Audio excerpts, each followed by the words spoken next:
Hurricane Harvey makes Houston rea.ssess growth-friendly policies. Houston, Reuters. Melinda and Joel Loshak raised 2 children in a stylish ranch house in Houston's upscale Meyerland neighborhood and planned to retire there. Now they are hoping the government will knock it down.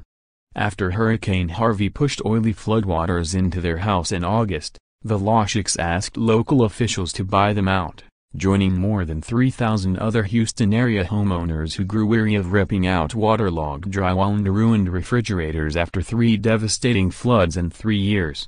"I call the house my albatross.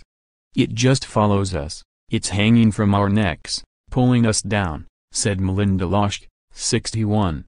The buyout program is just one way Houston hopes to better protect itself against future floods. But even as the city prepares to demolish thousands of homes in low-lying areas, developers are putting up hundreds more. Experts and some elected officials say the region needs to take a hard look at the growth-friendly policies that have increased the risk of flooding even as they have helped keep housing affordable in the United States' 4th-largest city. "There's no indication that we're going to do anything philosophically different," said Jim Blackburn, an environmental law professor at Rice University. "With a few modifications, it's business as usual." As Houston rebuilds from the most expensive hurricane in U.S. history, local officials plan to dredge waterways, build new reservoirs and a coastal barrier to protect against storms that experts say are growing in intensity due to a warming climate. They have asked Washington for $61 billion to pay for it all.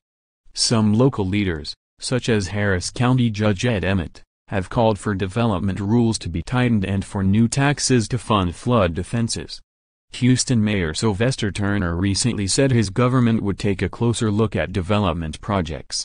But that has not stopped one developer from moving ahead with plans to build 900 houses on a former golf course in a flood zone. Local activists say it is a prime example of runaway development that will make flooding worse. That water now doesn't have a place to go, and it has to go somewhere else, more likely into older neighborhoods that may or may not have flooded prior to this, said Ed Brown, chairman of a grassroots group called Citizens Against Flooding. "It's incredibly unfair to allow this to happen." Developer Meritage Homes says the project includes bigger retention ponds than are required by law to stop stormwater spilling into the surrounding community. The development will have zero negative impact on downstream flooding, the company said in a statement. Since 2010, more than 7,000 homes have been built in flood zones in Harris County, which includes Houston, according to a ProPublica, Texas Tribune investigation. Some developers say they are willing to consider tougher guidelines, up to a point. "Anytime you have a big storm like this, it's not a bad idea to look and make sure you have the right answers," said Augie Campbell, president of the West Houston Association, a local business group. "It's just important that you don't rush to judgment too quickly." In the meantime, Harris County officials have allocated $20 million to buy 200 homes that flooded during Harvey and are asking the federal government for another $800 million, which would let them purchase another 5,000 houses. Some 3,636 residents have applied for the buyouts, Harris County Flood Control District spokeswoman Karen Hastings said. The money, if it wins approval from Congress, is not likely to come through for months. Meanwhile, the Loshaks have torn out the waterlogged kitchen cabinets they installed after their house flooded for the first time, back in 2015. They have plugged in dehumidifiers and fans to fend off mold.